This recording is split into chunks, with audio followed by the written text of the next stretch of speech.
This is the Sports Porch, Philadelphia, with your hosts, the Grand Schwabini, Rube, and me, your technical director. Come on, Philly, show us a little Eagles, Flyers, Phillies, and Sixers love. The Philadelphia Sports Porch starts now.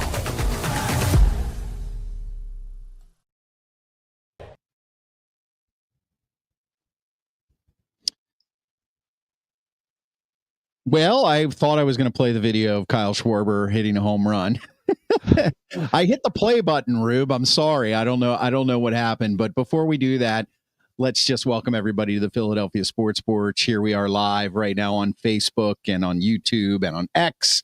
And of course, I'm going to drop the podcast right after the show on the iHeartRadio app, Apple Podcasts, Spotify, or anywhere you get your friggin' podcasts. That's right. And as you can see, if you're watching live down in the ticker, you can follow us on YouTube at Philadelphia Sports Porch and on Twitter or X at Philly Porch. So let's start the show the real way now. Schwarber right center. Dylan Cruz checking his surroundings. All they can do is watch it fly away. And the Phillies for the second consecutive game. Getting a good pitch to hit. He gets one right here and just does not miss.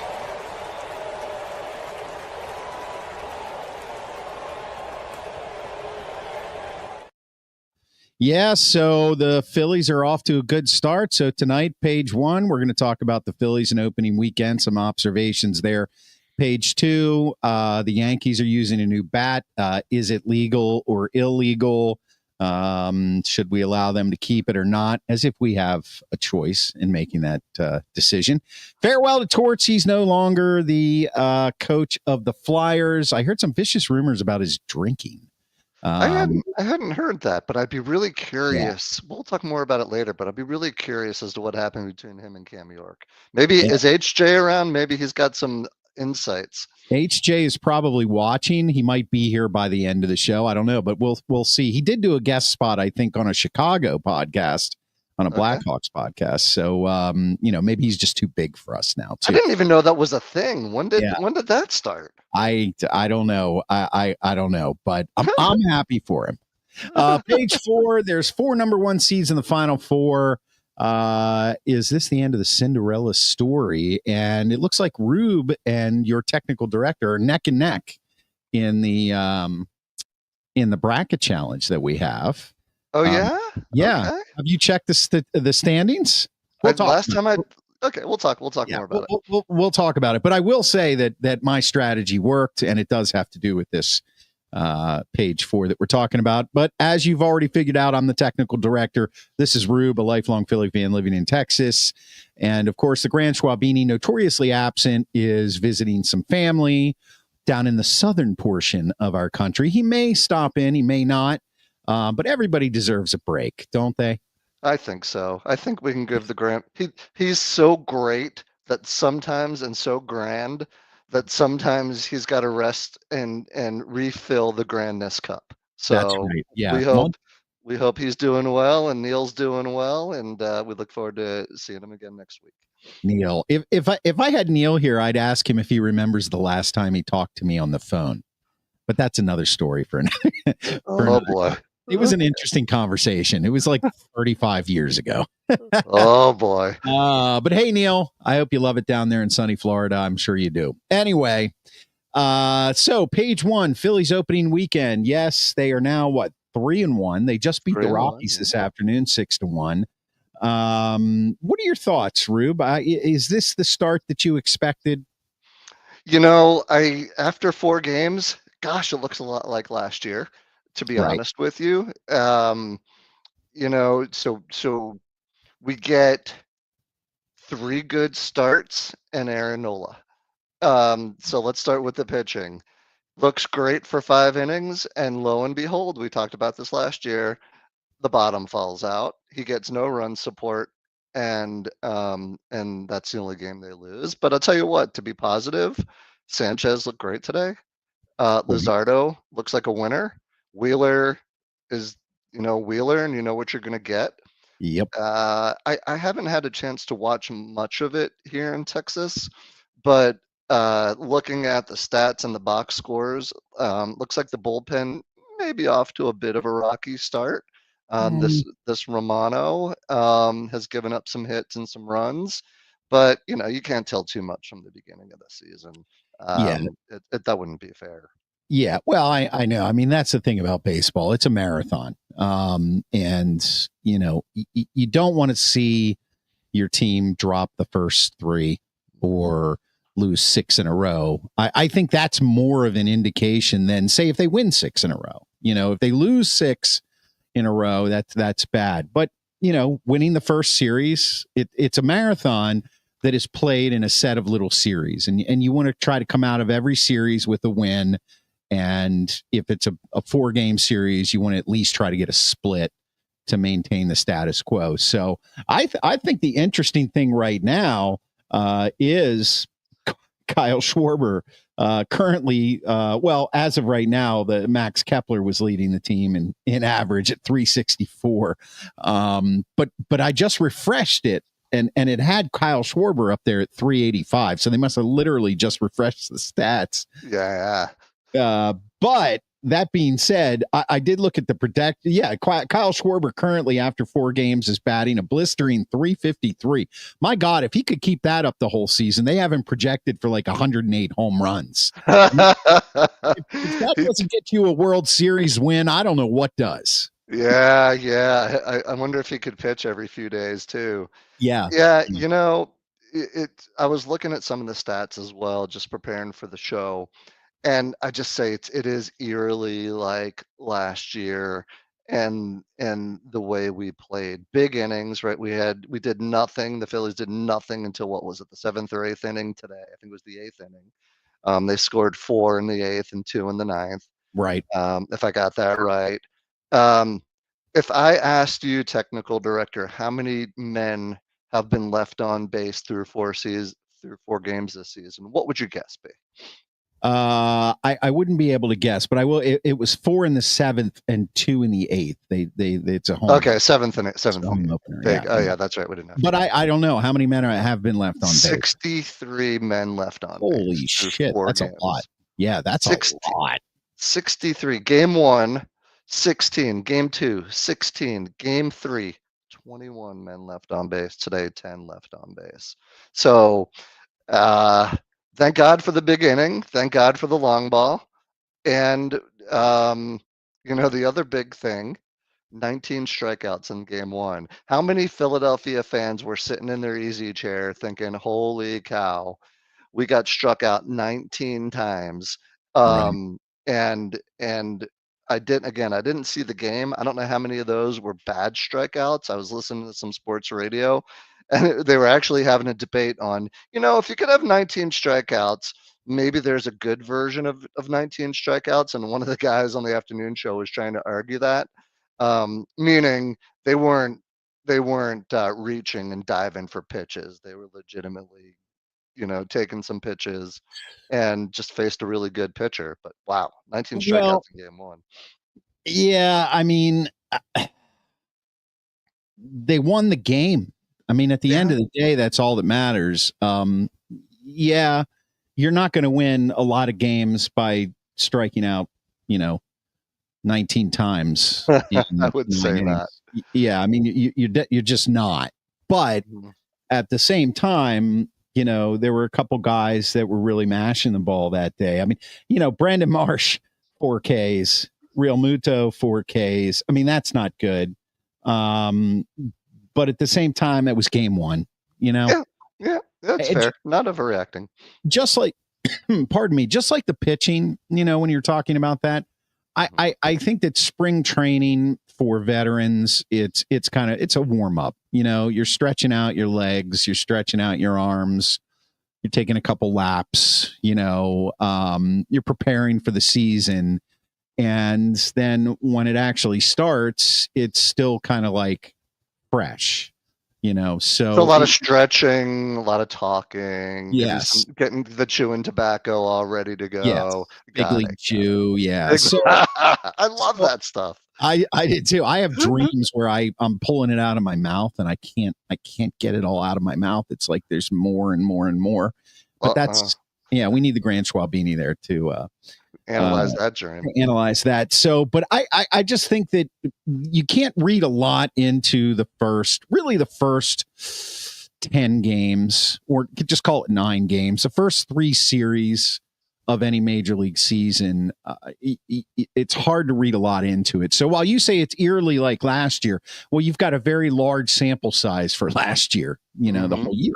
Right. So they're off to a good start. That's how I see it. They're off to a good start. Schwarber is hitting the ball already, and that's a good thing, because he's not going to keep up that pace as far as average goes, for the whole year. That's just not the kind of hitter he is. However, he is batting 4th, as they said he would, and that puts him in a position to drive in a lot of very meaningful runs. So maybe that makes him a little more aggressive at the plate. Because you got to drive those runs in. Could be, yeah. And he usually doesn't get going until June. So it's nice to see him off to a hot start. Now, again, I don't want to overreact, and, we'll call this overreaction after 4 games. But boy, JT Realmuto is not even close to touching the ball. Right. Stoddard, a hit there, I think he has a home run, but he's hitting 200. These guys that we're depending on, in the bottom part of the order, I'd like to see them get going a little bit. But, we'll see. Yeah. Well, they did move Schwarber to lead off today, and Realmuto batted 4th. He was 0 for 4 with 2 strikeouts. The damage came from Kepler and Castellanos, each with a home run. Of course, Schwarber hit a home run. So, it's one of those things where the Phillies lineup is pretty diverse. And I think they've got somebody at every slot in that lineup who can hit the ball in any given time. It's not like, and we always compare this to the Pirates, because for those of you who don't know, we do a show on the other side of the state for Pittsburgh. It's not like every single, all 9 positions in the Pirates batting order are terrible, with the exception of possibly, Brian Reynolds, who is just a slightly above average major league player. So I think the Phillies at this point, it's called the guys that are hitting, and the guys that aren't. And at some point, if that flips, well, you're probably going to have similar results. Yeah. You talk about the Pirates real quick. We digress, and you can take it to the other show. But did you see, man, that poor guy hits a home run and breaks his ankle? Did you see that? I forget who it was, maybe Martinez. I forget the guy's name, but he hits a home run. He's going to first base, and he pulls up lame in his home run trot, and he's got a fractured ankle. Well, that's the Pirates for you. Yeah, my goodness gracious. I felt for the guy, because it's not like he stepped on the base badly. He just, I don't know what happened. But I'm looking it up now, but Gonzalez. Yeah, Nick Gonzalez, that's their second baseman. Yeah, that's classic. Pirates. Anyway, so we're mostly, the Phils are mostly healthy, except, Turner's been out with back spasms. And you know what? As long as Edmundo Sosa keeps getting 2 hits a game, let Turner sit and relax and get his back nice and healthy. Yeah, so it's just Sosa. He's a good player. We almost need to get that guy more at bats. But yeah, listen, you're right. Ultimately, if we got some hot bats to start the year, the other guys will come around. Yeah, the pitching will keep us in almost every game, and we're off to a good start. And when we predicted the first 9 or 10 games, a couple series last week, first 6 games, I said 5-1. So I'm on track. Yeah. I don't remember what I said. I rarely remember anything I said. It's okay. We'll remind you. I don't even know if I made a prediction. Where's the Grand Swapini with his list? Yeah, I don't think you did. I think you were like, no, that's ridiculous. We're not doing 2 predictions after 6 games. I think you're right. Yeah. Yeah, because, if you look at it right now, Atlanta's 0-4.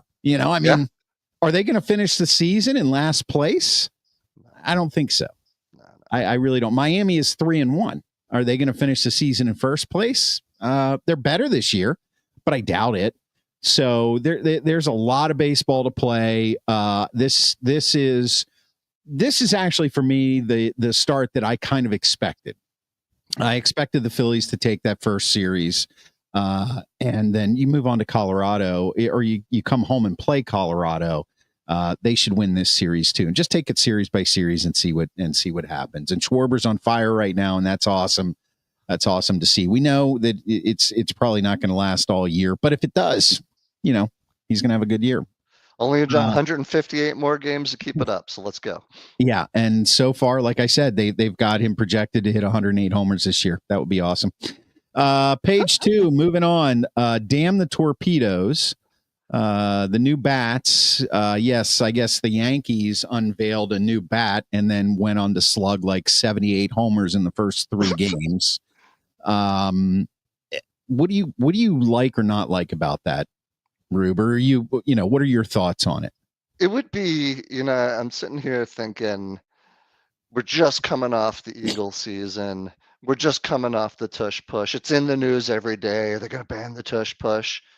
The Eagles found a way to have an advantage based on within the rules. And it would be very hypocritical of me to say that the Yankees shouldn't be able to do the same thing. The bats are within the rules. I believe Major League Baseball had to approve it. The diameter, the weight, the length, and everything is within the rules. And it looks like there's going to be some copycat stuff going across the league, including the Phils. Some of the Phillies players. So maybe we're seeing a new trend. As a baseball purist, man, it doesn't feel great, but you have to evolve, and it's within the rules. So good for them for figuring something out.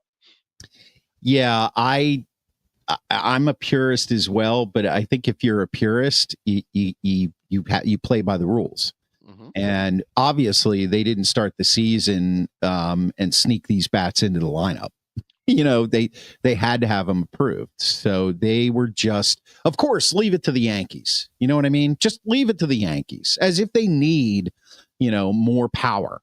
Well, they said that Judge didn't even use the torpedo bat in his 3 home run game. Yeah, right. I mean, so it really is. It's kind of like, of course, every team is going to start using those bats.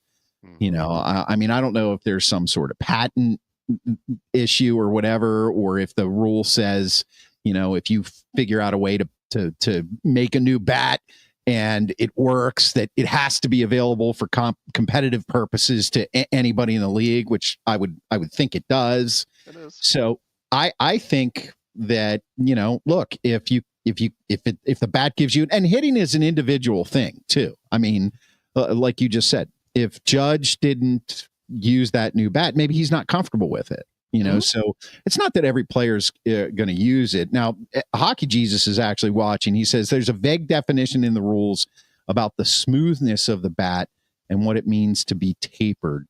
Yeah, I did read that. The article I was reading was focused more on the width of the bat. So as long as the fattest portion of the bat or the middle of the bat was not more than like 2.1 inches or something like that. I don't remember exactly. So this bat met that definition. Yeah, it's just they're kind of moving the sweet spot where the hitter usually hits the ball. It's actually brilliant. There's a picture of a guy. I don't know if he was with the Yankees or who he was with, but someone employed him as he's a physicist, right? And you just see this guy, in like the coach's uniform on the sideline, looking like you or I, maybe more like me than you. His hair wasn't that long, probably. But, yeah. If you can go get any kind of advantage, go do it and play by the rules. They're not stealing signs, so to speak. So you know what? We'll see what happens. But clearly it works. So here we go. Yeah, and I was left wondering if this wasn't something that, after doing a lot of research and watching a lot of tape and then using the analytics the way they can use them these days, with the increase in velocity of pitching, the sweet spot technically on the bat is, in my opinion, is probably going to be a little further down the barrel because, you're a human. And if the average pitch you're seeing in the 80s and the 90s was in the upper 80s and a fast pitch was in the lower 90s, and now that's all bumped up literally by about 10 miles per hour to my memory, now a slow pitch is 91, which is incredible because when we were younger, that was like that guy's throwing some heat. and now you're seeing 95, 96 and higher. Human beings, I don't know if we actually literally got any faster. So, that's it's actually a genius move, and of course, leave it to the Yankees, of course. So I think if it works and it's within the rules, you got to let it stand. As far as the tush push goes, I've never really formed an opinion on that. I don't think when we've talked about it here on the show, you guys have ever heard me say I like it or I don't like it. I don't think I've ever talked about it at all. So this will be the first time I've ever talked about it. If it's within the rules, and it works, then I don't see anything wrong with it. If I'm on the opposing side of it, do I hate it? Yeah. Yeah. Stop it. Yeah. Yeah. It has been stopped. Or figure it out, or figure out how to do it yourself. And in this instance, as with the bats, hey, those bats are available. It's actually the guy, I think, who came up with it, or the guy's company came up with it, is this guy Gagne, who used to be a closer. I forget who was a closer. Eric Gagne. Yeah, Gagne. He says Gagne. He used to wear the glasses. Is that who he was? Yeah, he's the guy with the glasses on. Yeah. Well, he's working with a company who came up with this, and apparently they went to a lot of the teams, and I think a lot of people poo-pooed it. And now, oh my God, here we go. The other interesting thing is they were talking about I don't know the Yankees. They're it's either their second baseman or their shortstop. I forget the guy's name. But what they said was Volpe. Volpe, right. And they were saying that he gets jammed a lot. He gets jammed more than anyone. And, so they're like, all right, let's move that thickness of the bat closer to his hands. And maybe that will help. And it is helping. So this may change the way pitchers have to pitch guys. So, it could totally change the strategy if people know how to, overcome what other teams see as their weakness. Right. So it'll be really interesting to see how it plays out. But, I don't know how you ban it in the middle of the season. That's one of those things where you're like, you got to wait till the end of the year and do it then and see how it plays out. Yeah, I don't think you can ban it in the middle of the season. And again, it would absolutely blow my mind if the Yankees didn't get it approved before the season started. They would have had to. It was, it's right. They said, right. I don't know the rules, but it's one piece of wood, right? It's certain about the smoothness of the bat. It can't be textured. The thickness, to your point, and it has to be approved by Major League Baseball. Right. So now they are on a plus 22 run here, 36 runs in their first 3 games. I'm looking to see if anybody is even close. Well, the Dodgers are plus 14 on their run differential, but I think the Yankees, just for comparison's sake, let's see what their stats are. Their batting stats. Well, Judge has 4 home runs already. He's on pace then to hit probably 150. As a team, they have 15 home runs, and that's in 3 games. That's a lot. That's incredible. 5 home runs, 50. Did you say 15 home runs in 3 games? 15 home runs in 3 games. Yeah. 35 runs scored, 82 total bases. They have struck out 21 times. I mean, that's who have they hit? I mean, could it be the pitching as well? Who have they been playing? Is it like the lousy Orioles or something? Yeah, not the lousy Orioles. No, the Brewers. The Brewers. You're not gonna rattle me, Rube. It just doesn't. I'm so used to the Orioles losing that, as far as I'm concerned, the last 2 years they've lost anyway, because they didn't go any further in the playoffs. 2.61. Is the max, I'm guessing, inches, and 42 inches long. So, Jesus, that's a long bat. Buccos won't have 15 home runs in 25 games. They might not have 15 home runs all year, HJ. So the Brewers, the Yankees beat the Brewers 4-2, and then 20-9 and 12-3. So, well, bad if you're a Brewers fan, but maybe you just write it off too. They're cheating with those bats. Yeah. I mean, that's what it's going to be. Everybody hates the Yankees except Yankees fans. Yeah, fair enough. So So I say, as long as they're legal, keep them. You know, what else are you going to do? If Major League Baseball's already ruled that they were fair, that they were, you know, they approved it, you do have to wait to the end of the season. I don't think you have to gather a lot of data on that, as far as I'm concerned. You can't just have 3 games where they slug a whole shit ton of home runs and say all these new bats are the reason they got to ban them. You got to have a sample size that makes sense. So yeah, you got to adjust, and pitchers may adjust, and the way they pitch, people may adjust. So it'll be interesting to see how it plays out. But I agree, we're in agreement. We're in violent agreement. If it's within the rules, good for them for figuring it out. Yep. And for those of you out there who don't know what violent agreement means, you're looking at it right now. Okay. Follow the Sports Porch Philadelphia on YouTube. Hop on over to YouTube and subscribe at Philadelphia Sports Porch, or on Twitter or X at Philly Porch. Page 3, farewell Torts. Was this the right move? You know what? I'm going to defer to you, Rube, because I'm not the biggest hockey guy in the world. But all I can say is my knowledge of Torts is that this, to anybody who follows hockey and has followed Torts' career, is kind of par for the course with him. And my knowledge mostly comes from HJ. So was it surprising to you that it happened when it happened? I think so. I figured, you know, 9 games left in the season, whenever it is, you just play it out. Now, for those of you who haven't followed very closely, there was actually an altercation between Tortorella and Cam York, one of the Flyers' young defensemen, who I think they've had, I would just say, disagreement or difference of opinion in the past.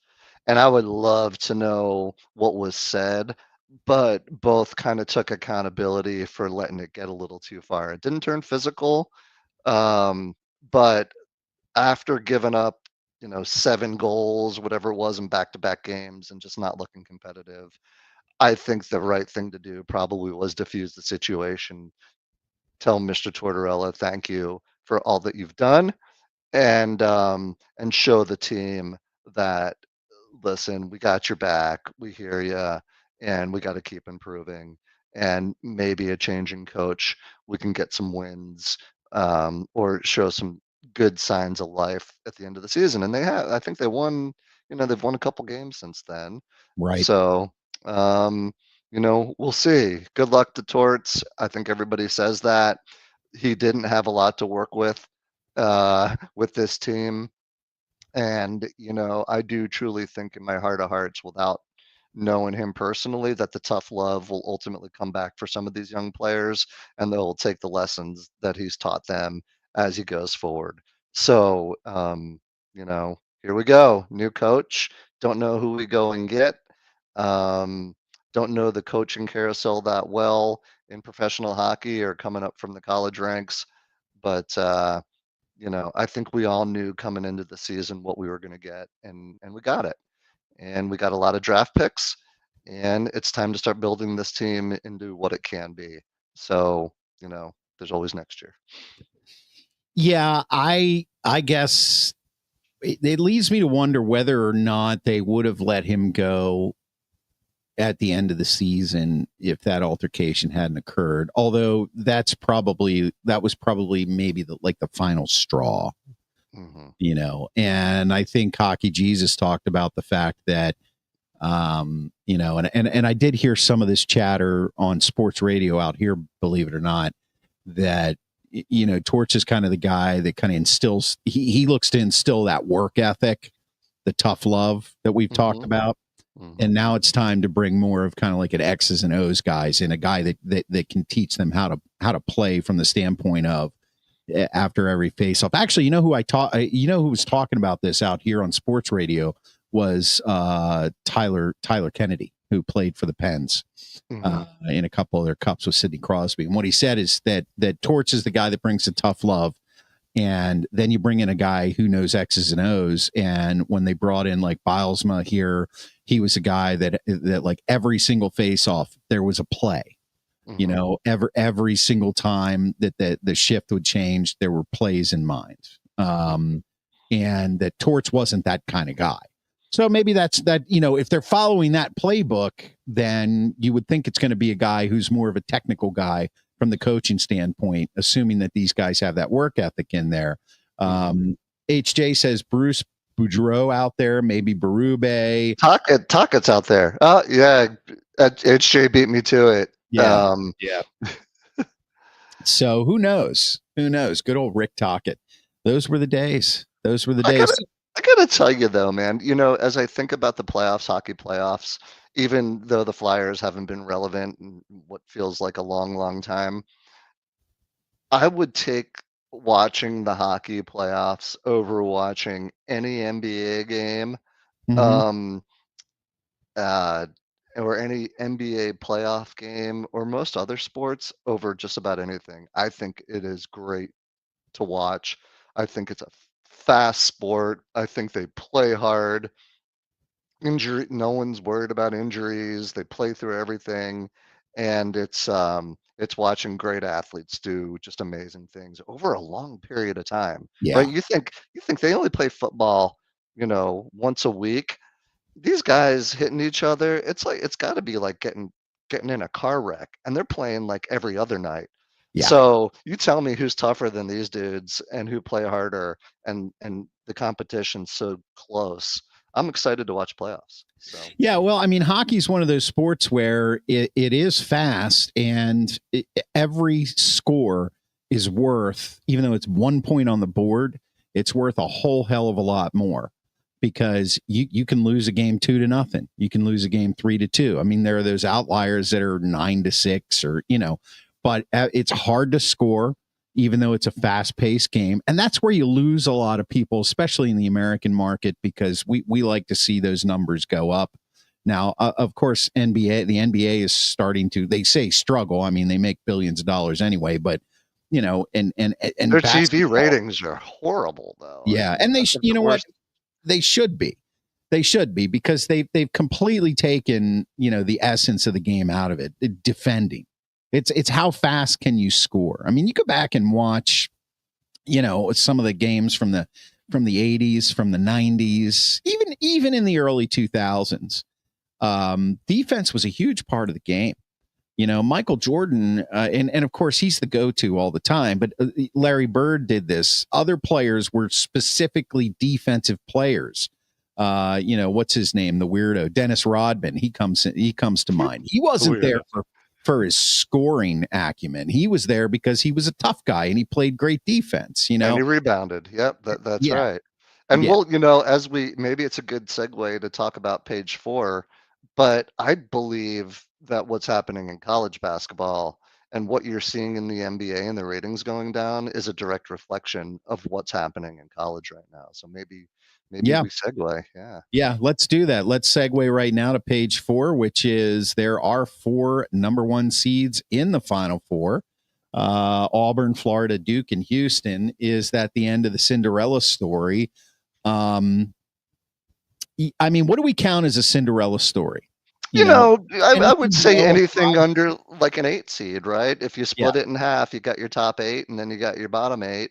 Right. So, you know, which has been, we've seen it a lot. We've seen it more in the past decade than we've seen it in a long time.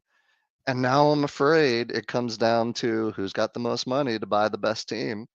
You know, you could arguably, I think we talked about this last week, you could arguably take a rich person who went to a school that's got a really crappy basketball program and go buy them a national championship. It's five guys, right? Yeah. That's all you really need. And, you know, a couple people on the bench.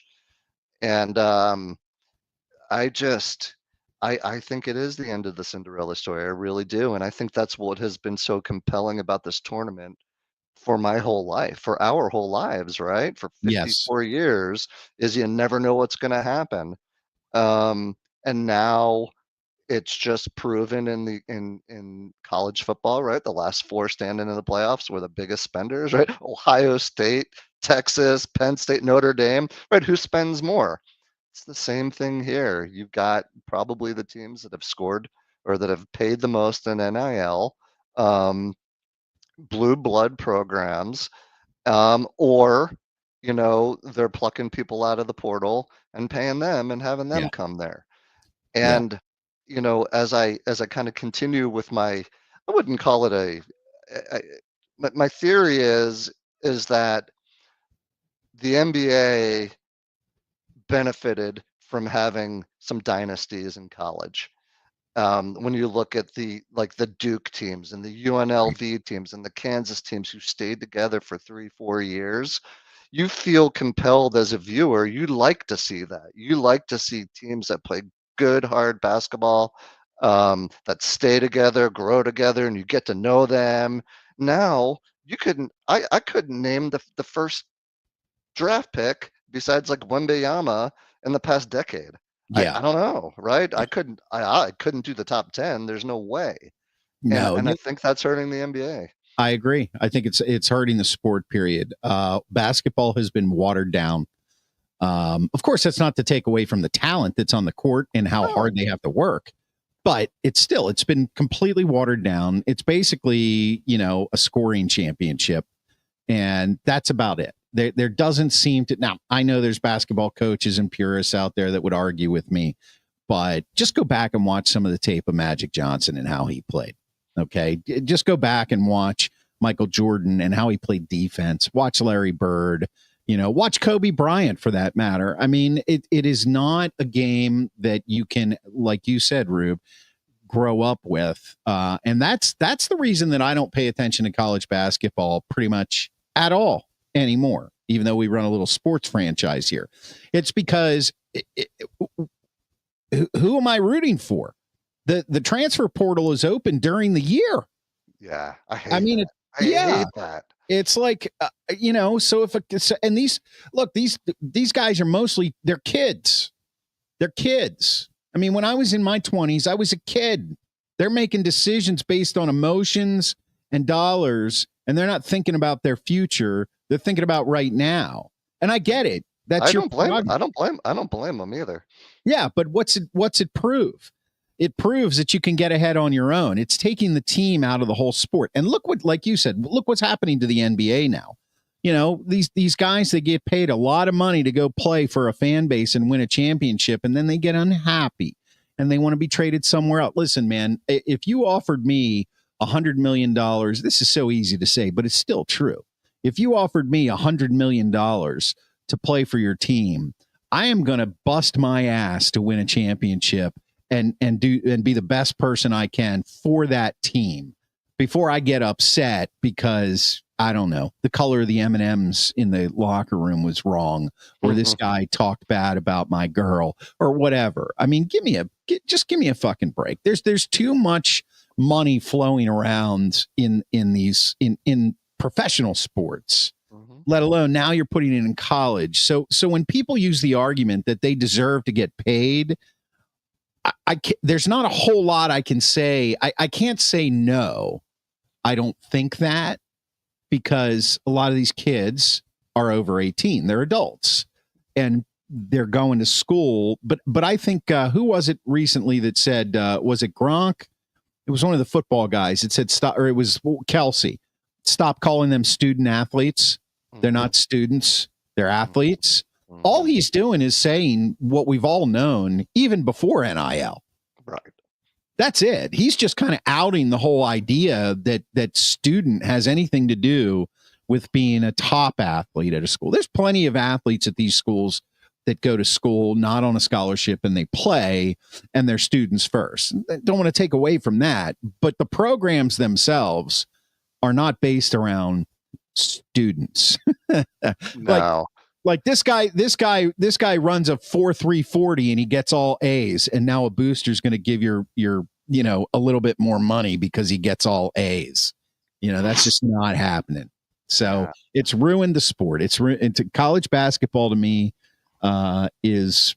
And now I'll probably watch the Final Four only because in our bracket I have 3 of the Final Four. See, that tells you. That's exactly right, technical director. You haven't watched a lick of college basketball and you're in first place because you're smart enough to pick the number 1 seeds in an NIL world. Yeah, minus. I'm not in first place. I think you're in. I'm actually checking. You are in first place by 10 points. I am in second place. It looks like the Grand Schwabini is in third place. And then it goes all the way down. Hockey Jesus, because his name is he should have called himself Basketball Jesus for this, because then I think he might have done well. But he's all the way down at the bottom. He doesn't have a chance in hell. So, so anyway, yeah. And that was my strategy this year.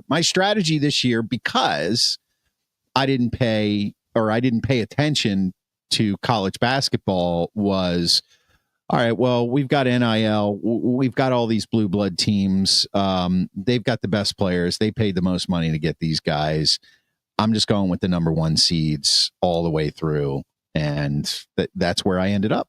I don't know if you have it in your statistics somewhere over there, TD, but I wonder when the last time 4 number one seeds made it to the Final Four. I don't have it. I don't have it up on my screen. If any of our listeners out there are paying attention, let us know. I have Google here. It's this new invention. Ask the Google. When was the last time? 4 number one. Number one. Okay, it looks like a lot of people are asking for it because it came right up there. Okay, the last time 4 number one seeds, the 2008 NCAA tournament was the first all 4 number one seeds qualified for the Final Four. North Carolina, Kansas, Memphis, and UCLA. Okay. So it hasn't happened in 17 years. Yeah. And 2008 was, old style basketball, I guess you could still say, right? Yeah, I suppose. I just, not to go off script or anything, but it'd be interesting to have a nice long debate over this NIL thing, and even professional sports. I just don't understand how you can pay like a guy like Juan Soto $500 million. I just, where does this money come from, and what type of return are you ever going to get on it? Maybe I just don't understand the economics of sports. But it just seems to be getting more and more ridiculous in all the sports. And I just don't know at what point does it not become profitable anymore? Right. It's funny. I have the same questions every time I hear these mega contracts being thrown around out there. I wonder, I remember when Nolan Ryan became the first guy to get paid $1 million in a year to play baseball. So you go back to the 1980s. I don't know exactly when it was, but and you think to yourself, okay, back then $1 million was a lot of money. Today, $1 million is a lot of money.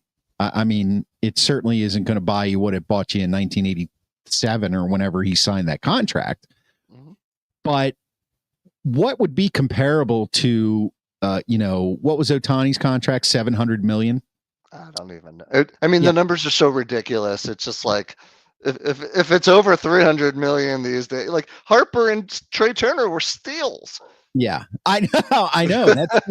The economics are unbelievable. I mean, it's now I do know, and as you do as well, that it's not like they take a 7-year contract and pay him $100 million a year. It's deferred over time. He's getting a nice healthy sum up front. And then of course there are bonuses that kick in during the years, but the bulk of the contract is backloaded and guaranteed. So he's just getting paid in perpetuity. So, it's kind of like you're financing your future if you're a sports franchise. Deferred compensation, right? The whole bit, who was the guy with the Mets who's still getting paid? Bobby Bonilla. Still gets paid every he's still getting paid. Yeah. Yeah. Well, that's the famous one, because he was horrible with the Mets, but there's a lot of players that are still getting paid. You could probably look that up. Maybe we'll look that up for next week. So there's a lot of players. I saw a list somewhere a couple of weeks ago that it's amazing how many players are still getting paid because it's all deferred compensation. So, I guess that's okay. But your point is that even the deferred compensation is growing exponentially. So at what point is it outweighing the profits, eating into the profits of the franchises. And I would say, if you're the HJ wants to have an NIL debate because he loves NIL, he's always going to take the opposite. I don't know what that's okay. I think that's fair. But yeah, I guess if you go into a 20-year slump, now all of a sudden you might, as a sports franchise, you might have a problem.